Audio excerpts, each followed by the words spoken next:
تبارك وتعالى ولا تحسبن الذين قتلوا في سبيل الله أمواتا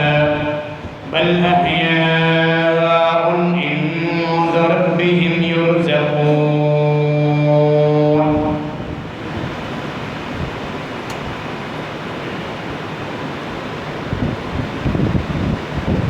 سورہ آل عمران آیت نمبر 179. اللہ رب العالمین نے اس آیت مبارکہ میں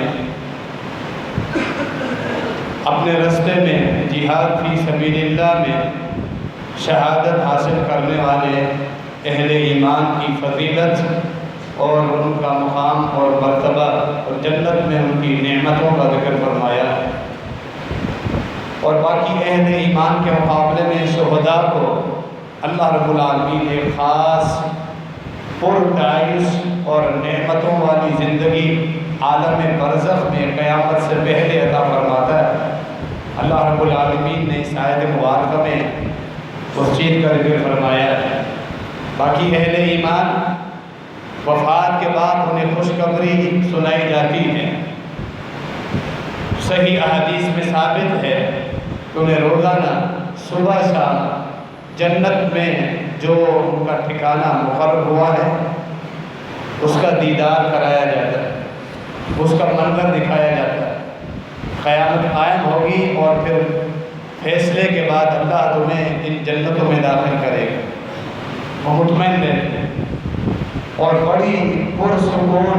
نیند میں وہ سوئے رہتے ہیں، اور یہ لمحہ ان کی وفات کے بعد قیامت تک کا اسی طرح گزرتا ہے جس طرح انسان رات کو سوتا ہے اور پھر صبح اٹھتا ہے۔ انہیں کوئی تکلیف اور بے چینی نہیں ہوتی کہ کب قیامت قائم ہو اور ہم اپنے گھروں میں چلے جائیں، وہ مطمئن رہے۔ البتہ شہداء، یہ عالم برزخ کی جو زندگی ہے وفات کے بعد قیامت تک کا مرحلہ، اس میں کفار، منافقین، زندیق اور بے دین قسم کے لوگ جو ناکام ہوتے ہیں انہیں عالم برزخ میں قبر کی زندگی میں سخت ترین عذابوں سے دوچار کیا جاتا ہے۔ ایسے اذیتناک عذاب کہ خاتم النبیین رحمت للعالمین جناب محمد رسول اللہ صلی اللہ تعالی علیہ وآلہ وسلم نے فرمایا کہ اگر اللہ رب العالمین تمہیں مردوں کو ہونے والے عذاب کی آوازیں سنائیں جو چیخ و پکار وہ کرتے ہیں، تم اپنے مردوں کو دفنانا چھوڑ دو، اس قدر سخت اذیت میں ہوتے ہیں۔ اللہ رب العالمین ہمیں قبر کی تکلیفوں، عذابوں سے اور میدان محشر کی سختیوں اور جہنم کے عذابوں سے محفوظ رکھے۔ شہداء عالم برزخ کے اس مرحلے میں اللہ کی خاص جنت میں ہوتے ہیں۔ وہ ایک عالمی جنت، اصل جنت جو اللہ رب العالمین نے تیار کر کے رکھی ہے، وہ قیامت کے دن حساب و کتاب کے بعد اللہ انہیں داخل فرماتا ہے، لیکن اس سے پہلے اللہ رب العالمین نے خاص زندگی عطا فرمائی۔ حتیٰ کہ اس آیت مبارکہ میں سورہ البقرہ میں بھی اللہ نے فرمایا کہ انہیں مردہ مت سمجھو، وہ زندہ ہے، یعنی اللہ تعالیٰ کے یہاں زندہ ہے۔ وَلَا تَحْسَبَنَّ الَّذِينَ قُتِلُوا فِي سَبِيلِ اللَّهِ أَمْوَاتًا، اللہ کے راستے میں جو قتل ہو چکے، شہید ہو گئے، مارے گئے اللہ کے راستے میں، مارکیٹ میں، جہاد میں، یا اہل ایمان کسی حادثاتی موت کا شکار ہو گئے، ایمان درست تھا، اللہ نے انہیں شہادت کا رتبہ دیا، انہیں مردہ مت سمجھو، بل احیاء، وہ زندہ ہے، عند ربہم یرزقون، اپنے رب کے پاس انہیں رزق دیا جا رہا ہے، وہ کھا پی رہے ہیں نعمتوں سے۔ اس آیت میں ہی واضح ہے انہیں خاص زندگی ملتی ہے، وہ زندہ اللہ رب العالمین کے پاس، اس دنیا میں زندہ نہیں۔ تاکہ کچھ لوگ جن کے دین میں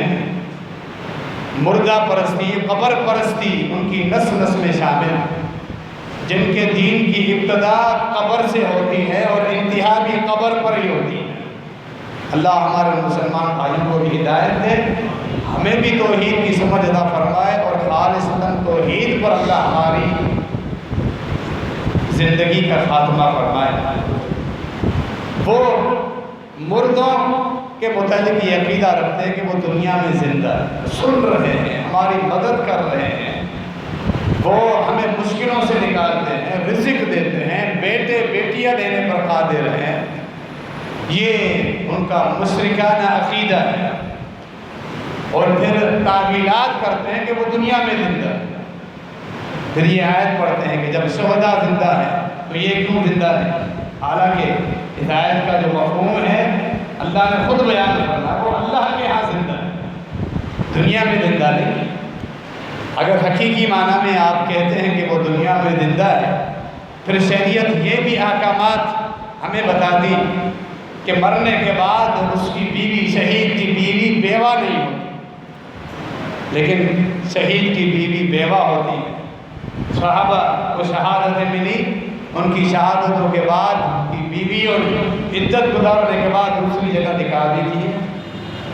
تو زندہ ہونے کے باوجود ان کی بیوی دوسری جگہ نکال کیوں کرے گی؟ ان کی وراثتیں تقسیم ہوئی ہیں شہداء کی۔ حقیقی معنی میں اگر آپ زندگی کہتے ہیں تو پھر وراثت کیوں تقسیم ہوئی؟ کیا زندہ آدمی کی وراثت زندگی میں تقسیم ہوتی ہے؟ قطعاً نہیں۔ وراثت کے احکامات نافذ ہی وفات کے بعد ہوتے ہیں، زندگی میں نہیں۔ یہ ایک علیحدہ عقیدے کا مسئلہ تھا جس کی مختصر وضاحت ہوئی۔ ہمارے اس موضوع میں آج کے خطبے میں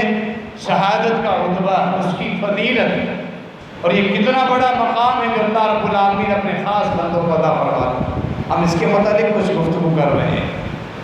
اور پھر جو لواحقین ہیں، جس آدمی کو اللہ رب العالمین نے اپنے نیک بندے کو شہادت کے لیے چنا، جو ان کے ورثاء ہیں، جو ان کے خیر خواہ ہیں، جو ان کے چاہنے والے ہیں، لواحقین ہیں، جو گھر والے ہیں، انہیں کیا کرنا چاہیے؟ جب انہیں بالخصوص یقین ہو کہ وہ توحید پر اللہ کے راستے میں لڑتے ہوئے شہید ہوں، تو اللہ کے ہاں جب وہ جنتوں میں ہے تو ہمیں کیا کرنا چاہیے؟ صبر اور ثابت قدمی کے لیے تسلی کے الفاظ اور شریعت نے جو ہمیں اسباق دیے ہیں، آج اس خطبے میں ان اسباق کا بھی ہم تذکرہ کرتے ہیں کہ شہادت کے بعد لواحقین کو اللہ رب العالمین نے جو تسلیاں دی ہیں، خود اللہ کے رسول صلی اللہ علیہ وسلم نے جو تسلیاں دی ہیں، ان کا تقاضا یہ ہے ان تسلیوں کا، حوصلہ افزائی کا، کہ اب ان کی شہادت کے بعد صبر کرنا، رونا پیٹنا نہیں ہے، ماتم نہیں کرنا، واویلا نہیں کرنا، بے صبری کا اظہار نہیں کرنا، بلکہ ایک گناہ ایک اطمینان رکھنا ہے کہ ہمارے یہ اللہ کے نیک بندے جن کے ساتھ ہم محبت کا اظہار کر رہے ہیں، وہ اللہ کی جنتوں میں اس دنیا کو چھوڑ کر، جو دنیا آزمائش کا گھر ہے، جس میں تکلیفیں ہیں، جس میں ظلم ہے، جس میں سکون اور اطمینان نہیں ہے، اللہ کی جنتوں میں سکون، اطمینان اور بڑی پرکیف پرتعیش زندگی ہے، جہاں کوئی ذرہ برابر تکلیف نہیں، وہ اللہ کے جنتوں کے وارث بن چکے ہیں۔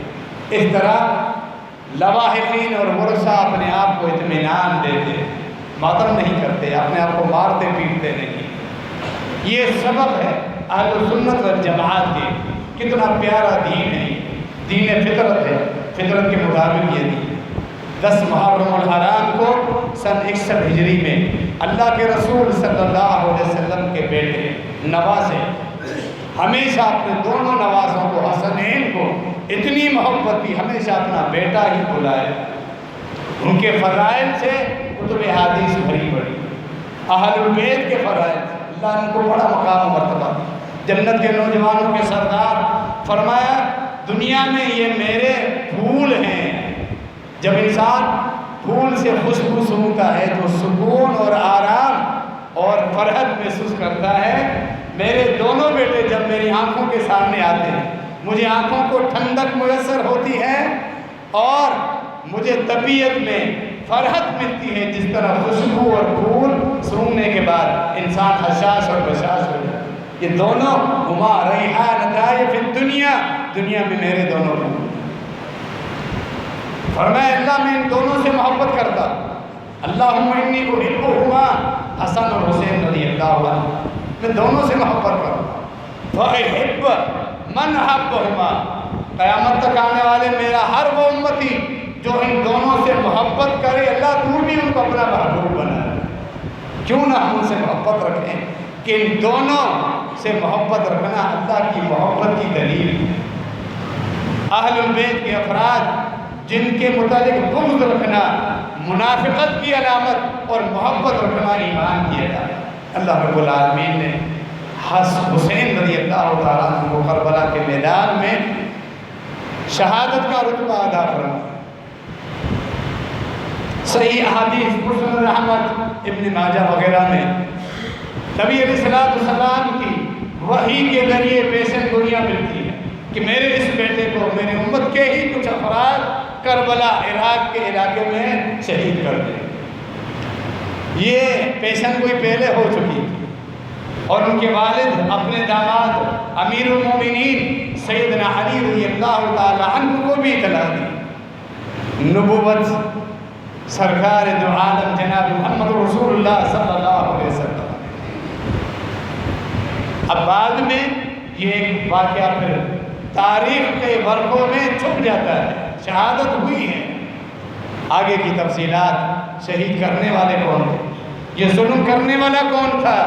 معاملہ کیا تھا، اور آن دی اسپاٹ وہاں پہنچنے کے بعد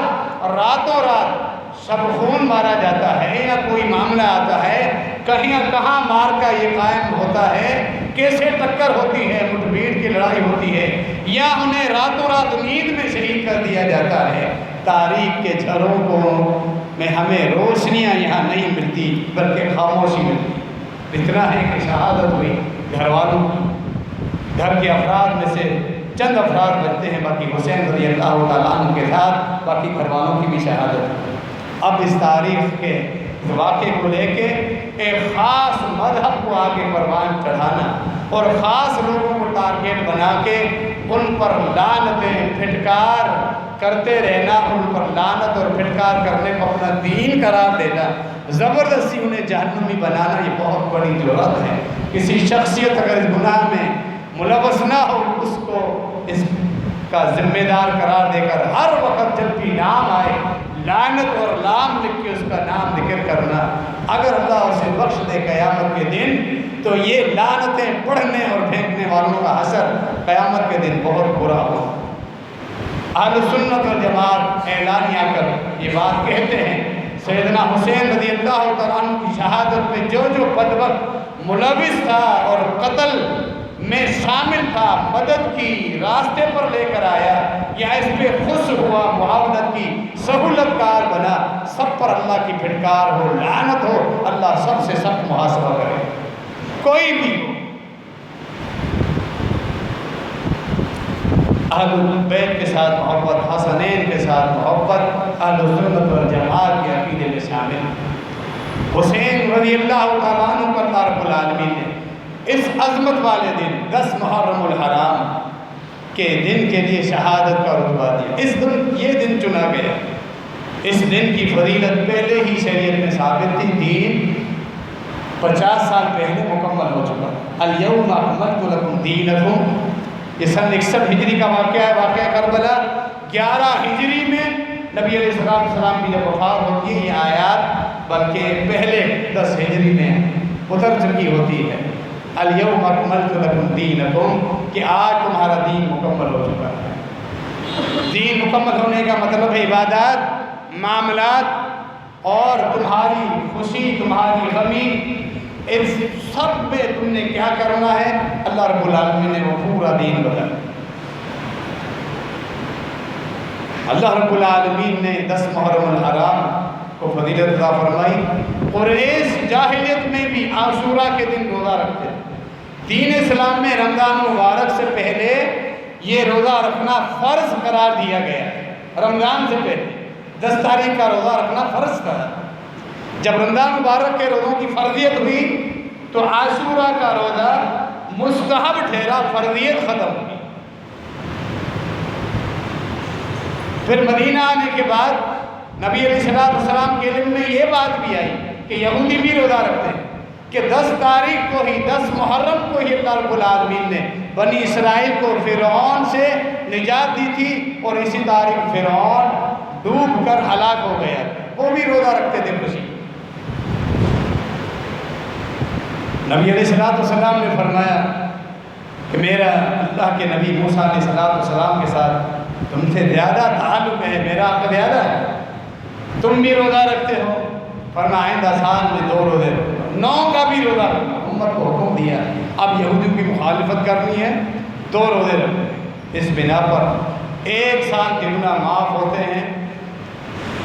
عاشورہ کا روزہ 10 محرم الحرام، مکمل سنت میں عمل کیا ہے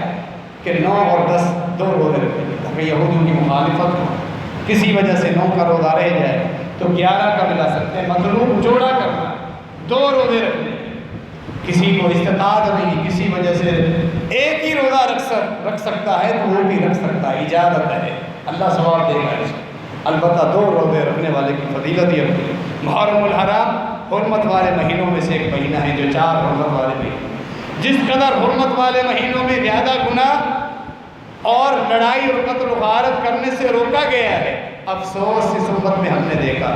انہی حرمت والے مہینوں میں گناہ اور بدعات، خرافات اور شرکیہ محفلیں زیادہ قائم ہوں، شرک پر مبنی ریلیاں اور جلوس حرمت والے مہینوں میں ہم کو زیادہ دکھائی دے۔ افسوس شیطان ہمیں کس چوراہے پر لے آتا ہے، اور اس حرمت والے مہینے میں قرآن مجید کی واضح آیات کا جہاں انکار ہوتا ہے، نبی علیہ السلام کی واضح احادیث کا، پیغمبر اکرم صلی اللہ علیہ وسلم کے دین کا دفاع کرنے والے، پوری امت تک دین کی امانت محفوظ کر کے پہنچانے والے صحابہ کرام قربان ہو گئے، ساری زندگیاں وقف کر دی، ان پر تبرع، ان کے خلاف بدگمانیاں اور برے الفاظ اسی مہینے میں ان کے لیے استعمال۔ شیطان انسان سے کتنے بڑے گناہ کروا دے اس حرمت والے مہینے۔ اہل سنت والجماعت سیدنا حسین رضی اللہ تعالیٰ عنہ کو اللہ رب العالمین نے یہ جو شہادت کا رتبہ دیا، اس پر اپنے اس دکھ اور صدمے کو کنٹرول کرتے ہیں اس تسلی کے ساتھ کہ نبی علیہ السلام نے فرمایا تھا کہ جنت کے نوجوانوں کا سردار ہے، پھر اللہ نے شہادت کا رتبہ دیا، اللہ کی جنتوں میں شہداء کے ساتھ جنت کے درختوں کے پھلوں سے مستفید ہو رہے ہیں، جنت کی نہروں سے، جنت کی مشروبات سے، اللہ تعالیٰ سے شہداء کی ملاقاتوں کا ذکر بھی کتب حدیث میں ہمیں ملتا ہے۔ کتنی بڑی فضیلت ہے شہادت، ایسی بڑی فضیلت خود نبی مکرم خاتم النبیین رحمت للعالمین سید الاولین والآخرین، کائنات کے امام، انبیاء کے امام محمد رسول اللہ صلی اللہ علیہ وسلم کئی مرتبہ اپنی زبان مبارک سے بار بار خواہش کرتے رہے، وَلَوَدِدْتُ أَنِّي أُقْتَلَ فِي سَبِيلِ اللَّهِ ثُمَّ أُحْيَا ثُمَّ أُقْتَلَ ثُمَّ أُحْيَا ثُمَّ أُقْتَلَ، اللہ کے ہاں اللہ کے راستے میں لڑ لڑ کے شہید ہونا اتنا بڑا یہ شرف ہے، اتنی بڑی سعادت ہے، خود میری تمنا یہ خواہش ہے اللہ کے راستے میں لڑتا لڑتا میں قتل کر دیا جاؤں، شہید کر دیا جاؤں۔ اور اس شہادت کا رتبہ، سعادت اور اس کی لذت ایسی ہے، پھر میں خواہش کروں اللہ مجھے دوبارہ زندہ کر، پھر میں اللہ کے راستے میں شہید ہو جاؤں، اللہ تیسری مرتبہ زندگی دے، پھر شہید ہو جاؤں، اللہ رب العالمین پھر مجھے زندگی دے، پھر میں شہید کر دوں۔ کتاب التمنی امام بخاری رحمہ اللہ نے جہاں پورا یہ چیپٹر قائم کیا ہے، جائز اور ناجائز خواہشات کا ذکر بھی محدثین لکھ کر گئے ہیں جمع کر کے، کون سی خواہشات اچھی ہیں، کون سی خواہشات ہیں جن سے انسان کو بچنا چاہیے، محدثین سارا دن محفوظ کر کے چلے گئے۔ ان جائز خواہشات میں یہ بھی خواہش ہے اللہ سے شہادت کی تمنا رکھنا، جیسا کہ اللہ کے نبی علیہ السلام کی یہ دعا صحیح بخاری کے اندر موجود ہے۔ خود خلیفہ ثانی عمر فاروق رضی اللہ تعالیٰ عنہ کی کثرت کے ساتھ دعاؤں میں یہ دعا شامل ہے، اللہ نے ہو جو الفاظ تھے وہی دعا قبول فرما۔ صحیح بخاری کے اندر بھی دعا کا ذکر ملتا ہے، اللہم ارزقنی شہادتاً فی سبیلک وجہ الموت فی بلد رسولک صلی اللہ تعالی علیہ وآلہ وسلم، اے میرے اللہ مجھے تیرے رستے میں شہادت کی موت تھا، شہادت کی موت، بڑی پیاری یہ موت، اور پھر شہادت ملے بھی تیرے نبی کے شہر میں، ہو بہو یہ دعا اللہ کے نبی کے، نہ صرف نبی کے شہر میں بلکہ نبی کی مسجد میں، اور اللہ کے نبی علیہ السلام کے مصلی پر نماز پڑھتے ہوئے اس ظالم بدبخت مجوسی نے آپ کو خنجر کے وار کر کر کے زخمی کیا، اور انہی زخموں کی وجہ سے اللہ رب العالمین نے شہادت پر دعا تھا، وہ دعا ہو بہو الفاظ پورے ہوئے۔ اتنی بڑی یہ سعادت، اتنا بڑا یہ رتبہ ہے، فرمایا کہ شہادت کے وقت مومن شہید کے خون کے قطرے جو ہی زمین پر گرنے لگتے ہیں، زمین پر پہنچنے سے پہلے اللہ اس کے سارے گناہ معاف کر دیتا ہے۔ اور سب سے بڑی فکر جو ایک مومن کو لاحق ہوتی ہے، ہر وقت پریشانی ہونی بھی چاہیے، قبر کی سختی، میدان حشر کی سختیاں بھی آگے ہیں، لیکن پہلے قبر کی سختی یہ ایک ایسی ہے جس سے مومن کی نیندیں وہ بے چینی میں گزرتی ہے۔ قبر میں اللہ میرے لیے آسانی فرمائے، یہ ایک شہید ہے جس کے لیے گارنٹی ہے اللہ کے نبی علیہ السلام کی۔ اللہ رب العالمین جو ہی اس کو شہادت ملتی ہے، قبر کے حساب و کتاب اس سے مرفوع کر دیتا ہے، اس سے اٹھا دیتا ہے، کوئی اس قبر کی سختی، میدان حشر کی سختیاں، وَأُمِنَ مِنْ فَزَعِ الْأَكْبَرِ، میدان حشر کی سختیوں سے محفوظ رہا۔ یہ اتنا خوش نصیب ہے، اپنے زخم قیامت کے دن آئے گا، اور جو دنیا میں اس کو زخم پہنچا تھا، جس زخم کی وجہ سے شہادت ہوئی، وہ تر و تازہ اللہ کے سامنے آئے، اس کا کیا حساب ہوگا؟ جو اللہ کے سامنے جب اٹھا ہے حساب کتاب کے لیے، اپنے زخموں کا خون تر و تازہ اللہ کے سامنے، وہ زخموں سے خون بہہ رہا ہے، رس رہا ہے، لیکن فرمایا وہ خون ہوگا، اس سے خوشبو کستوری کی آ رہی ہے۔ دنیا میں سب سے عمدہ خوشبو کستوری کی خوشبو، سب سے فوراً خوشبو کستوری، اس کے اندر وہ خوشبو معطر کرتا ہوا اللہ کے رسول اللہ رب العالمین کے سامنے، اس کا کیا حصہ؟ جنت کے 100 درجات اہل ایمان کے لیے، ہر درجہ پہلے درجے سے اونچا، وہ اہل جہاد کے لیے، مجاہدین کے لیے، شہداء کا ایک خاص مقام، جنت کے گھر انتہائی عمدگی، جن کا ذکر، عمدگی کا ذکر صحیح بخاری دیگر کتب حدیث میں آتا ہے۔ نہ صرف خود جنتی، اپنے گھر، اپنے خاندان، برادری میں سے 70 اہل توحید کے حق میں شفاعت، کیونکہ آپ سنتے رہتے ہیں شفاعت کرنے والے، اللہ کے یہاں کامیاب ہونے والے، شہادت کی قبولیت کے لیے بھی توحید شرط ہے، صدقات کی قبولیت کے لیے بھی توحید کی شرط ہے، ہر مرحلے پر توحید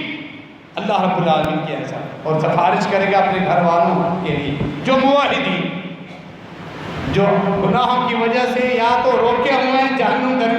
اور جنت کے درمیان، یا گناہوں کی وجہ سے عارضی طور پہ جہنم میں جا چکے ہیں اہل توحید، اللہ کے بنیادی فرائض پورے کرنے والے، یہ شہید اپنے برادری، خاندان، گھر والوں کے لیے 70 آدمیوں میں شفاعت کر کے وہ جہنم سے نکلوا،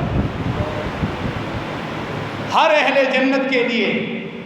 جنت کی کئی حوریں ہوں گی، کمی نہیں ہوگی، وَلَكُمْ فِيهَا مَا تَشْتَهِي أَنفُسُكُمْ، جو تمہارے دلوں میں خواہش ہوگی، تمہاری خواہشیں پوری ہوتی رہیں گی۔ لیکن حور عین جو ملکہ اور رانیاں ہیں، باقی حوروں کے اوپر ہر جنتی کے لیے 2 کی تعداد کا ذکر حدیث میں آتا ہے،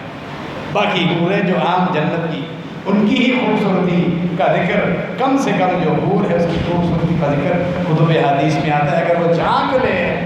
تو تمہیں سورج کی روشنی کی ضرورت نہیں ہے، اس قدر وہ خوبصورت، اس کا بال اگر آ جائے زمین پر، اس کے بال کی خوشبو سے ساری دنیا معطر ہو جائے، اور دوپٹہ اوڑھتی ہے حور، جنت کی حور، وہ دوپٹہ اتنا قیمتی ہے، اگر کوئی آدمی خریدنا چاہے، پوری دنیا کے خزانوں کا مالک بن جائے، اللہ کو دیکھ کر خریدنا چاہے، اس کے بعد پیسے کم پڑ جائیں، وہ نہیں خرید سکتے۔ وہ جنت کی عام حوروں کا ذکر ہے، حور عین ہر اہل جنت کے لیے 2 کا ذکر ہے، شہید کے لیے 70 حور عین کا ذکر ہے۔ اتنی بڑی فضیلت یہ فضائل شہداء کے لیے، اتنا بڑا رتبہ اللہ رب العالمین نے اللہ کے رسول صلی اللہ علیہ وسلم کے نواسے سیدنا حسین رضی اللہ تعالیٰ عنہ کو شہادت کا رتبہ دیا۔ اس بنا پر اہل سنت والجماعت مطمئن ہیں اور اپنے آپ کو تسلی دیتے ہیں۔ واقعتاً بہت بڑا صدمہ ہے، بہت بڑا ثانیہ ہو، لیکن وہ اس شہادت کے بعد اللہ کی جنتوں میں شہادت کا رتبہ حاصل کرنے کے بعد کتنے خوش نصیب ہیں۔ وہ پھر انہیں اللہ نے یہ علم دیا ہے، یہ دین حق دیا ہے۔ جاہلانہ مظاہر، جاہلانہ باتیں اور رسومات، ماتم مارنا، پیٹنا، گریبان پھاڑنا اور اوٹ پٹان جیسی حرکتیں کرنا دین کے نام پہ، اہل سنت والجماعت کا دین اس طرح کے چھچورے پن سے محفوظ ہے۔ اللہ کا شکر ادا کرنا چاہیے کہ جو دین کے نام پہ خرافات، اہل البیت اور خود سیدنا حسین رضی اللہ تعالیٰ عنہ کی محبت کے نام پہ جو خرافات آتی ہیں، اہل سنت والجماعت اللہ نے خرافات سے محفوظ رکھا۔ اللہ ہمیں دین حق پہ ثابت قدم رکھے، قیامت کے دن صحابہ اہل بیت کے ساتھ محبت کرنے کی بنا پر اللہ ہم سب کو ان کے ساتھ جمع کر دے، آمین۔ وما علینا الا البلاغ۔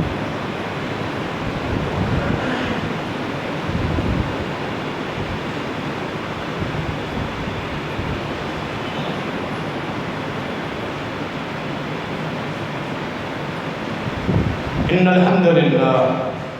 نحمده ونستعينه ونستغفره ونعوذ بالله من شرور أنفسنا ومن سيئات أعمالنا من يهده الله فلا مضل له ومن يضلل فلا هادي له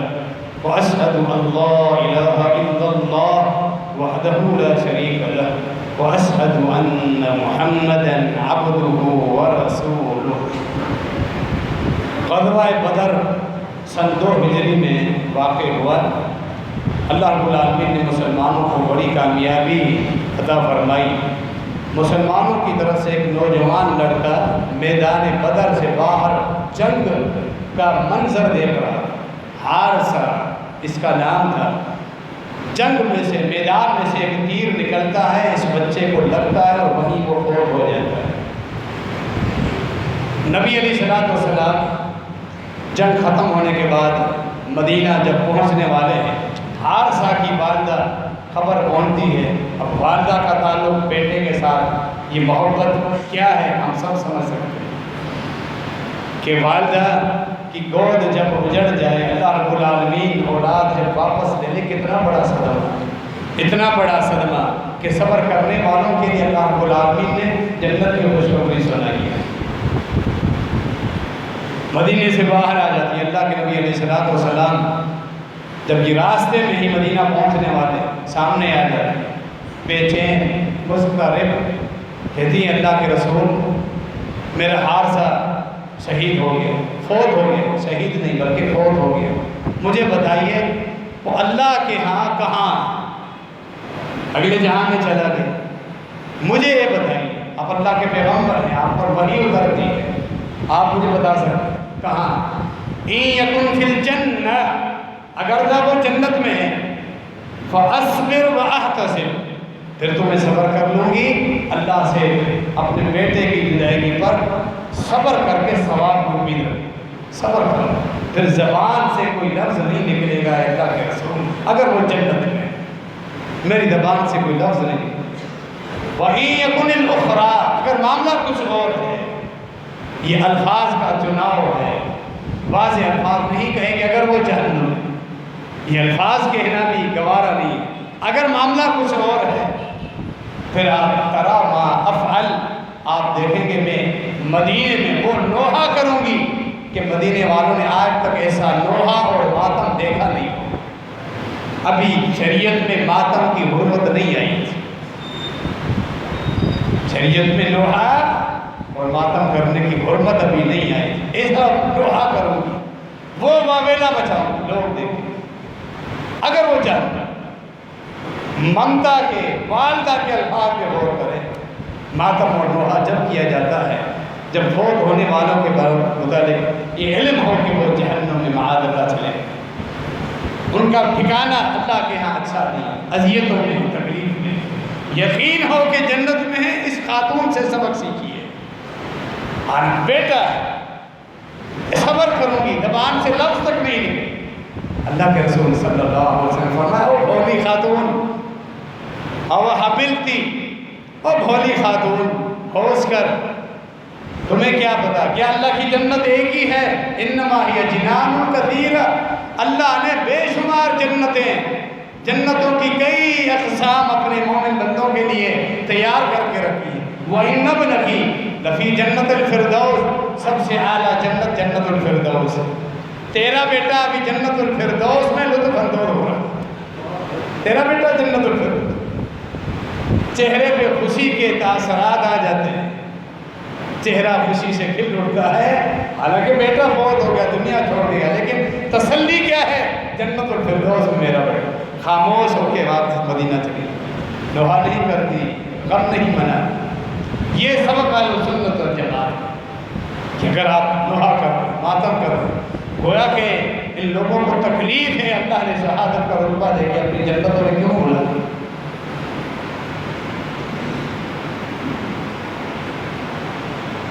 غزوہ خیبر،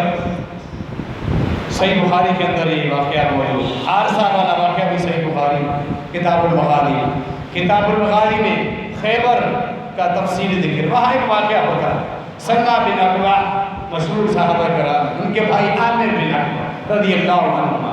لڑائی ہوتی ہے یہودیوں کے ساتھ۔ سلمہ بن اکوع کے بڑے بھائی عامر رضی اللہ عنہ تلوار جو پکڑتے ہیں وہ قد کی چھوٹی تھی، تلوار مکمل نہیں تھی، وہ قد میں تھوڑی چھوٹی تھی، لمبائی کچھ کم تھی تلوار۔ یہودی سے لڑائی کے دوران اپنے گھٹنوں کے بل بیٹھ کر یہودی کی ٹانگوں پر حملہ کرنے کا قصد کیا، چونکہ لمبائی میں تلوار چھوٹی تھی،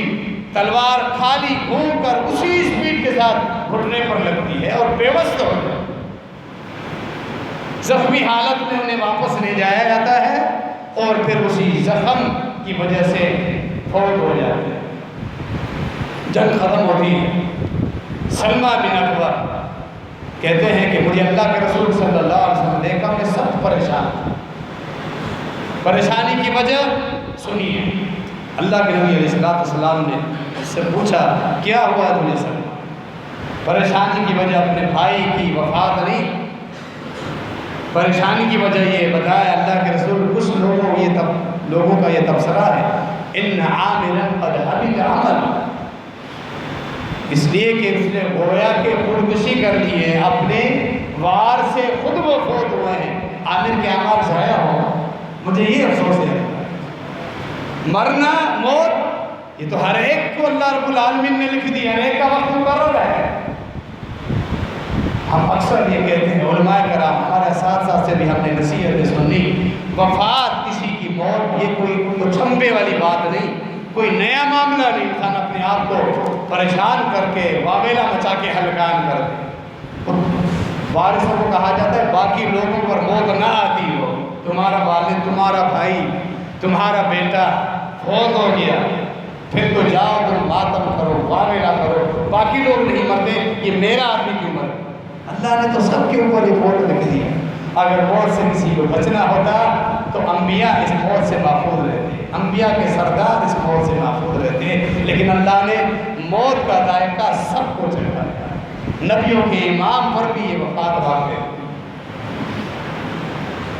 فرمایا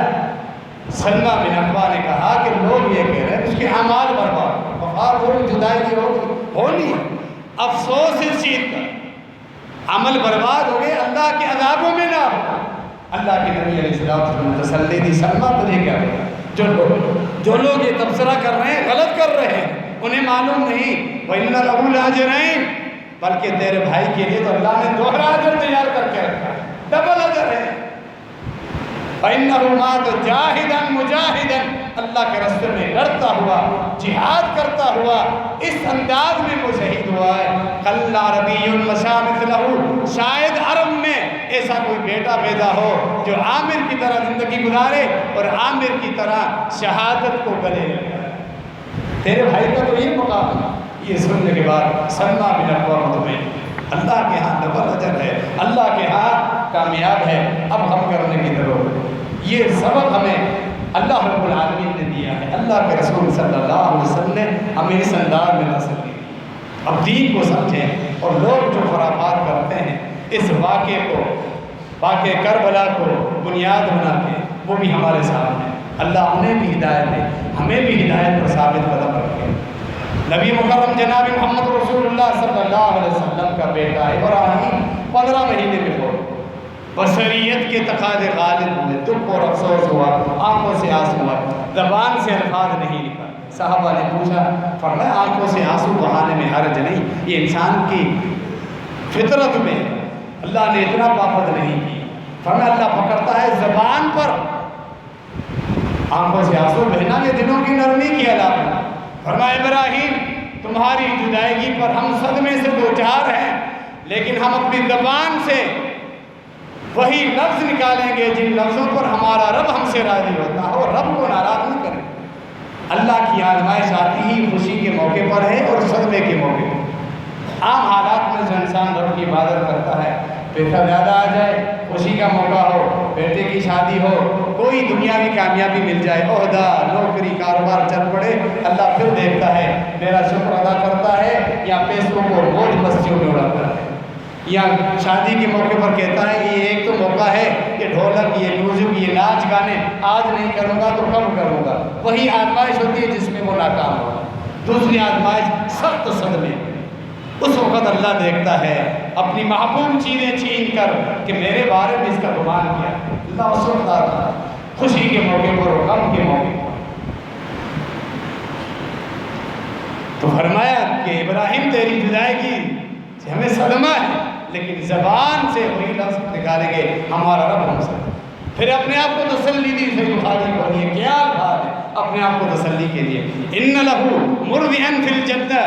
میرے بیٹے ابراہیم کے لیے اللہ نے جنت میں ایک داعیہ مقرر کر دی ہے جو اسے دودھ پلا رہی ہے، جنت میں چلا گیا، اپنے آپ کو تسلی دی۔ یعنی اب صدمہ کس چیز، جدائیگی کا فطری افسوس اپنی جگہ، ابھی اللہ کی جنت ہے، اپنے آپ کو تسلی۔ جابر بن عبداللہ کے والد جب سیدنا عبداللہ بن عمر رضی اللہ عنہ وفات ہوئی، شہادت ہوئی غزوہ احد میں جس میں 70 صحابہ کرام کی شہادت، ان میں عبداللہ کی شہادت۔ جابر کو سخت افسوس، جب جسم رکھا ہوا ہے شہید والد کا سامنے تو رونا زبردستی آ رہا، آنکھوں سے آنسو۔ اللہ کے نبی علیہ السلام نے صحیح بخاری کھولی اور پھر جامع ترمذی کے آگے الفاظ بھی آپ کو سنا تھا۔ صحیح بخاری میں الفاظ ہے، جابر آپ کو رونے کی ضرورت ہے، اپنے والد پہ رو رہے ہیں، تمہیں پتہ ہے تمہیں والد کو شہادت کے بعد اللہ نے کیا مرتبہ دیا ہے، ما زالت الملائکۃ تدلہ باجنحتها حتی رفع، جب تک دفنانے کے لیے، جب تک دفنانے سے پہلے تمہارے والد کا جسم زمین پہ رکھا ہوا تھا، اس کو عزت اور تکریم دینے کے لیے اللہ نے فرشتوں کی ایک خاص جماعت بھیجی تھی، فرشتوں نے پر پھیلا کے ان کو سایہ دیا ہوا، فرشتوں کے پروں کے سائے میں اتنا بڑا مقام تیرے والد کو ملا ہے، اس پر رونے کی کیا ضرورت ہے۔ چند دنوں کے بعد وہ فطری غم، والد کا ایک تعلق ہے، والد کا اولاد کے ساتھ ایک مقام ہے، رعانی منکسیرن، پھر نبی علیہ السلام نے مجھے دیکھا، والد کی جدائیگی کا غم میرے اوپر غالب ہو رہا۔ پوچھا کیا ہوا تھا، ایک تو والد کی جدائیگی کا بتایا، پھر بتایا کہ میری بہنیں بھی ہیں جن کا بوجھ میرے ذمہ ہے، میرے والد اپنی بیٹیوں کا ذمہ دار مجھے بنا کر ان کے اوپر قرضہ بھی تھا، قرضہ بھی اتارنا۔ فرمایا کہ سنو، یہ دنیاوی پریشانیاں ہیں، حل ہو جائے گی، سنو تو صحیح۔ فرمایا ما کلم اللہ احد الا من وراء حجاب، یہ الفاظ جامع ترمذی صحیح سند کے ساتھ۔ رب نے، اللہ تعالیٰ نے بغیر پردوں کے کسی سے بھی آج تک گفتگو نہیں کی، کسی سے گفتگو کی انبیاء کو چنا، موسیٰ کلیم اللہ کو چنا، پردوں کے پیچھے بات، خود اللہ کے رسول صلی اللہ علیہ وسلم کو معراج میں بلایا، صحیح قول کے مطابق پردوں کے پیچھے گفتگو ہوئی، اللہ نے اپنی روح اور اپنا چہرہ مبارک کسی کو نہیں دکھایا، تیرے والد کو اللہ نے مقام کلمہ کفاحا، روبرو بغیر پردوں کے تیرے والد سے شہادت کے بعد اللہ نے گفتگو کی، اتنا بڑا مرتبہ، وہ مرتبہ جو اہل جنت کو جنت میں جانے کے بعد ملنا، تیرے والد کو مل چکا ہے، تسلی ہے تمہارے لیے، اب افسوس کرنا، افسردہ رہنے کی کیا ضرورت ہے۔ اللہ نے پوچھا تمنا، کیا کچھ میں نے تمہیں دیا نہیں اس شہداء کی جنت میں؟ اب بھی کوئی خواہش ہے، خواہش کرو، خواہش کرو۔ وہ کہتا ہے تمہارے والد نے کہا اللہ دوبارہ دنیا میں بھیج، یہ جو شرف مجھے ملا ہے، شہادت کی جو لذت ملی ہے، یہ لذت تو جنت میں بھی نہیں ہے، یہ لذت تو جنت میں بھی نہیں ہے جو شہادت کے وقت تیرے فرشتوں نے جو پروٹوکول مجھے دیا ہے، جو شہادت کے وقت میری تقریب ہوئی ہے، جو لذت ملی ہے، یہ مزہ میں دوبارہ لوٹنا چاہتا ہوں۔ اللہ دنیا میں بھیج اور دوبارہ شہید ہو۔ اللہ نے فرمایا اے عبداللہ یہ میری سنت ہے، ثم الیہا لا یرجعون، جو ایک مرتبہ دنیا میں آ گیا تو دنیا میں پلٹ کے نہیں جاتا۔ یہ جامع ترمذی کی صحیح حدیث، ہم نے جو تمہید میں ایک مسئلہ بیان کیا اس کے لیے بھی دلیل ہے کہ شہداء بھی دنیا میں واپس نہیں آتے، وہ دنیا سے نکل جاتے ہیں۔ اللہ نے فرمایا میری یہ سنت یہ تھی اے عبداللہ کہ تم دنیا میں واپس گئے، یہ مقام مرتبہ تو اس پر رونے کی کیا ہے؟ تو آج کے خطبہ جو آپ نے سنا اس کا بنیادی موضوع یہی ہے کہ شہداء پہ اس طرح رویا نہیں جاتا، بالخصوص وحی کے ذریعے وہ شہید جن کی شہادت اور جن کا جنتی ہونا اللہ کے رسول صلی اللہ علیہ وسلم بتا دیں، جیسا کہ واقعہ کربلا میں سیدنا حسین رضی اللہ عنہ کی شہادت۔ اللہ رب العالمین ہم سب کو دین حنیف سمجھنے سے اپنانے اور عمل کرنے کی توفیق عطا فرمائے۔ درس قرآن حدیث آج بعد نماز مغرب جامع مسجد حسن بن علی خطیب آباد وغیرہ میں محترم فضیلت الشیخ حافظ عبدالصمد صاحب انشاءاللہ خطاب فرمائیں گے۔